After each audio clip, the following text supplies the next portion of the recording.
Hey, I'm Sean and Andi. I'm a systems engineer here at Forward Networks. And one of the things I do is help build NQEs for customers to solve network issues and compliance and validation. I also get to work with Andi. Yeah, so I'm Andi Volney, and I'm an engineer here at Forward and one of the creators of NQE. And I work with folks all the time, solve their problems with NQE and other parts of the Forward platform. So NQE is Network Query Engine, and it allows users to query their network as if it were a database.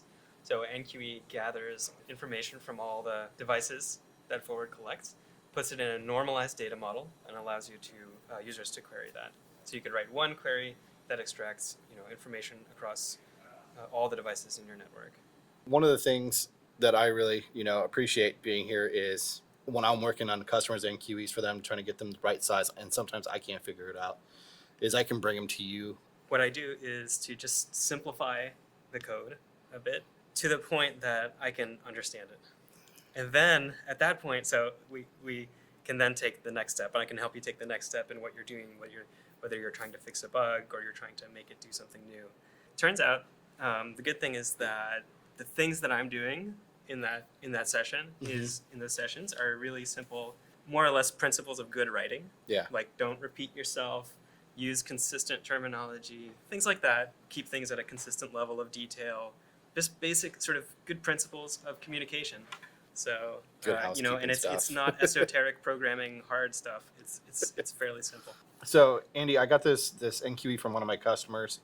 I just need a little bit of help cleaning it up. Maybe we can walk through this together, and you can help me shape it, and I can explain some of the things that I think it's trying to do. The gist that I got from the customer was we're looking at how devices are connecting via SSH into the device and making sure that those are always true and correct.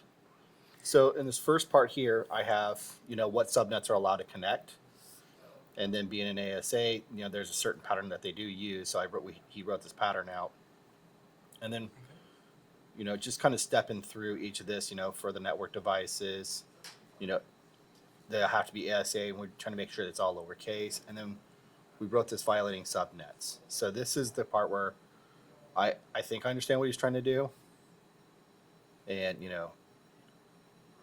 in the block matches, he's trying to condense it from dot notation IP addresses down to a CIDR. So just like you see up in the management subnet area. And then for any violations, he's out there, he's giving out like, hey, here's where the violating interface is, and then he's giving like a fix for that, which I think is really a cool thing we can do with the platform. Okay. So one of the first things I like to do is to make the output readable. Okay. And in particular, I like to make column names that like really communicate well. So like, for example, that first column, it says name. Like, but what is it? Like, what kind of a name? What kind of thing is it? But like firewall name. And then the subnet, what subnet is that? So these would be the offending subnets. Like this is no one's supposed to be connecting in via this subnet. So as you can see here, when we initially ran it, I get like the quad 0, and those are just basically wide open. Nobody should be even coming in through those, and that should not even be an option in our thing. So that's the violating subnet. But does it have something to do with SSH? Yes. Like if you click on that 0, that address, what do you see? Looks like SSH. Anybody can SSH into this device into gig 0 as a source. It's the access subnet for SSH. Yep. Okay, so could we call that like something like the SSH access subnet, or something that tells me that it's what subnet is it? Is it a subnet on an ACL? Is it a subnet on a route? Is it a subnet? So we'll say.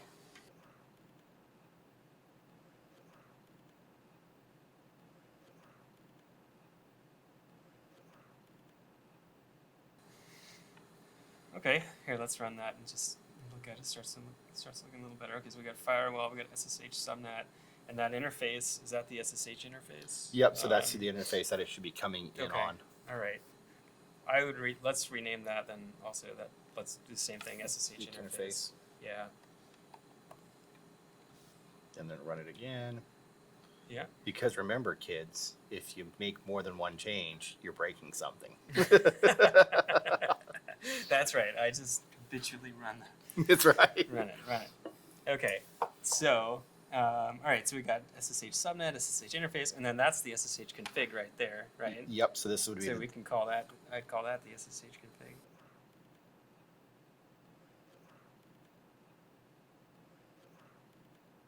All right. That's pretty cool. And then we got the fix over there, which is pretty clear to me. Okay, so this is good. The other thing I like to do whenever I look at a query is just press the prettify button, because it kind of standardizes the format a little bit. It makes everything look very consistent. Okay, another thing that jumps out at me is the variable names, like the names of the fields. So we're looking at this. There's this really complicated bit of logic in the middle here. Is this that? That okay. thing, and you've got these field names in there called my subnet, my int, and my config. Okay. I think it'd be good to give those like real names. Good names. Yeah, let's give those good names. Well, okay, so there's a principle which is consistency. If we're using a name to refer to something in one place, Okay. it is the same name or very similar name to use it to refer to it in another place. So I see that we're using my subnet over here, and in the columns we're calling it SSH subnet. Okay. So we could call it SSH subnet over there.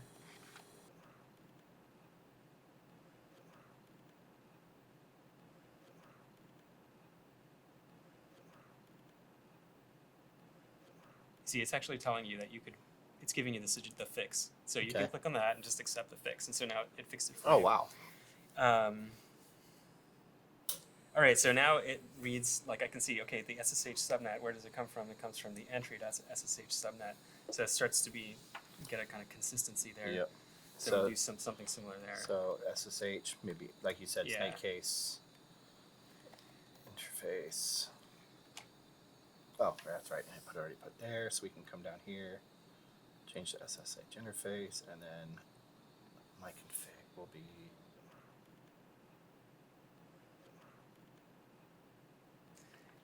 And with naming, it helps to be consistent. It also helps to follow a style. And the particular style you choose is not as important as that you follow a style. Okay. Like if you're using snake case, then would use snake case throughout, for example. Another thing that pops out is that this logic is actually pretty simple, except for this violating subnets bit. So I was thinking that we could pull this out to a function Okay. and, call it, I'm just gonna copy the whole thing. yeah, just copy it, paste it. Or actually we should call it like SSH subnets and pass in the device.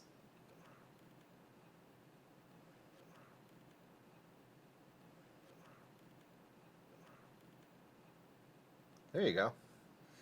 Okay, and now we can replace this chunk of code right there with, you can say you can leave the let, and then on the assignment we'll say equals SSH subnets.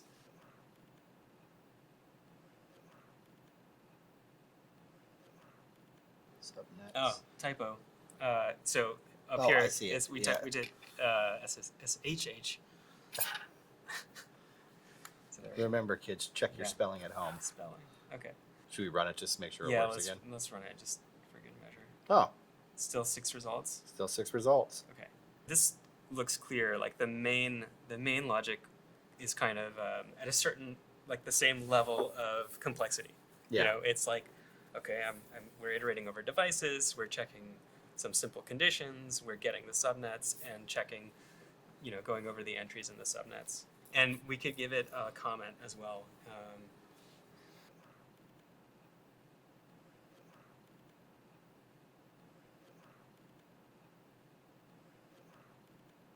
Good. So another thing that I like to do, I've noticed that your violation, you put violation equals true Okay. for everything.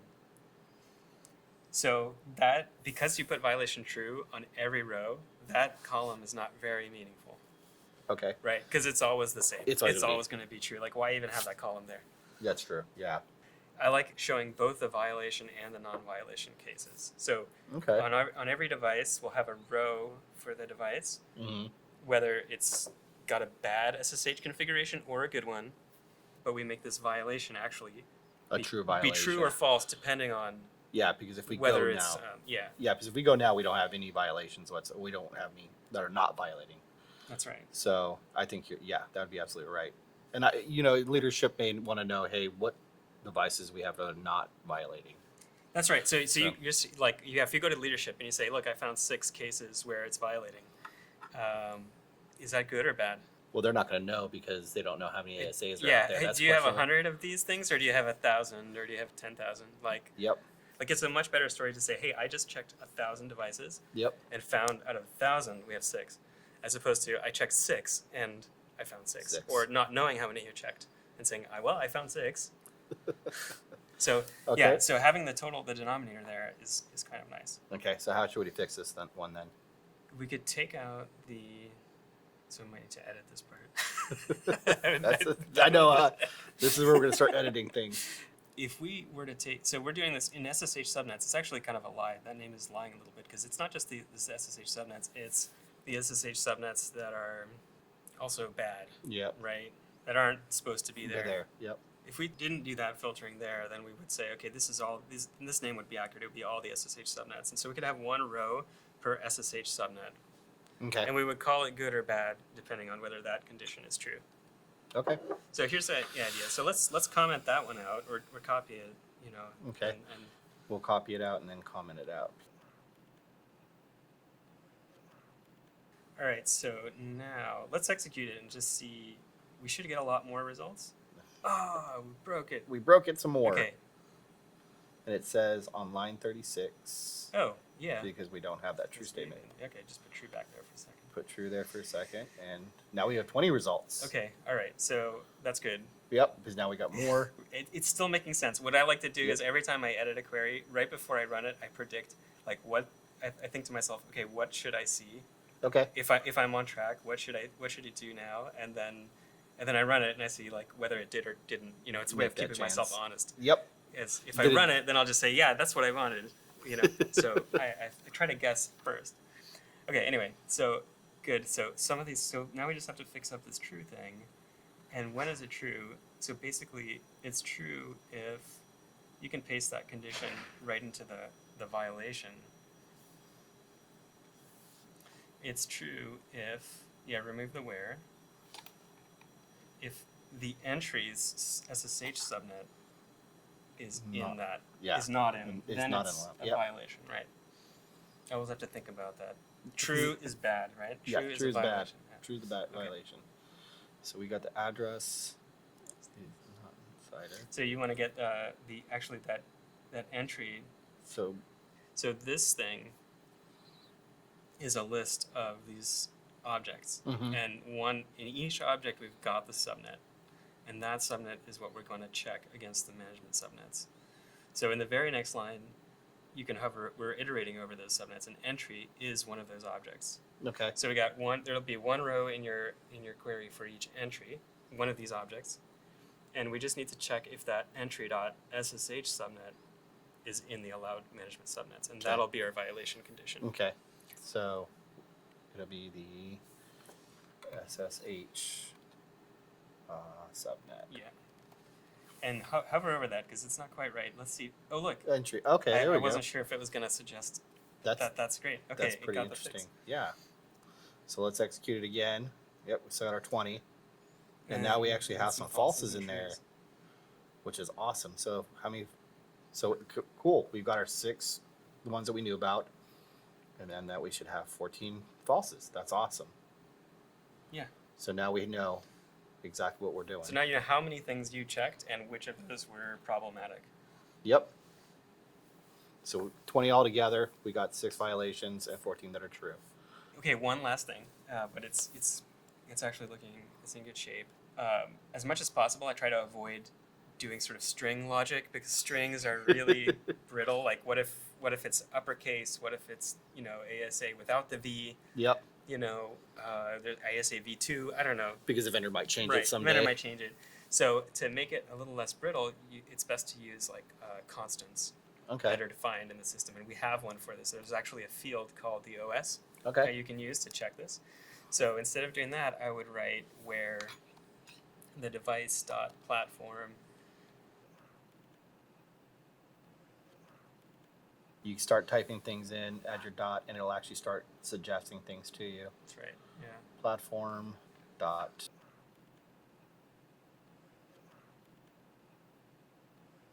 Cool. Okay, so that's basically the same thing, but it'll be more robust, and you can delete the other one. The Okay. line 33 now. It should be. Let's double check that we actually didn't. And we got 20. Yep. Yep. Okay, so it's still making sense. Yep. Um, So we can take this guy out. yeah, so it looks good. I mean, I think you could, carry on with this a little bit more, but the basic idea is making the names, especially starting with the output, make the output as clear as possible, because people will be looking at the output more. Like, you're writing this Yeah. now, but you're writing something that's that's valuable, and other people will be looking at that, frequently. Yeah. So optimize for the reader. So make the okay. output very clear with the column names. But then we carry on the same idea to the variables within the program and try to make them clear and consistent with the output wherever possible. Let's see what else we did. We pulled out logic into a function Yep. to keep the logic bite-sized and manageable to understand. We added comments to remind us about what the high-level idea. The comments should never repeat what's in exactly what's in, but they should sort of summarize it. Okay. And we added a real violation column that actually is true and false. And fixed up the platform check as well, so to avoid using strings whenever possible. Sweet. Yeah. Oh, you should add an intent. That's always nice. There you go. Help Yeah, your reader. so- Help your fellow network engineers know why Why should they use? You got to sell it here. This is the selling point of this Save your intent check. bacon. Let's see. Yeah, management IP, SSH access. And do you have any good tips for like writing like the intent versus the description? Because to me, it's like the same thing. Yeah, I try to make the intent kind of the headline, like it's like a one sentence, one phrase, summary. Whereas the description might go into a little more detail. It might say, "Hey, this it only works on ASA." Like our logic right now, it only works on ASA. So it might say, "Hey, it only works on ASA, and only checks, doesn't check the line VTY settings or whatever else you want to say about the query that might be useful, but it's not sort of the top of line. Think about it as headline and, first paragraph of the news article or whatever. Sweet. Yeah. Andy, I just want to say thank you for joining us today and helping me write this NQE for my customers NQE actually and fixing it up. One of the things I know from the platform was the autocomplete function. That really helped save me as we saw in here. But what are some good takeaways you have for everybody else that when they go through coding in NQE or any other scripting language, do you have any tidbits for them? Yeah, so I think like just in this fairly small NQE query, we saw a lot of things. We saw optimizing for readability, basically optimizing for your user. Think about your users when you're writing your query. This goes for not just NQE, but any kind of programming you're doing. You can always think about your user and make sure it works. The output works for them. Then we did things like make the code clear by thinking about names and using names consistently with a consistent style. We thought about using functions to keep the logic sort of bite-sized and digestible, in chunks, reasonable chunks that would make it easier for. Now we're not, we're thinking about ourselves in 3 months when we come to understand this code. We used comments to summarize things. We, used a violation column. We use structured data instead of strings. And this, again, if you're writing in Python, this is also what you want to do. You want to use enums and other things, not strings everywhere. So yeah, these are our general principles.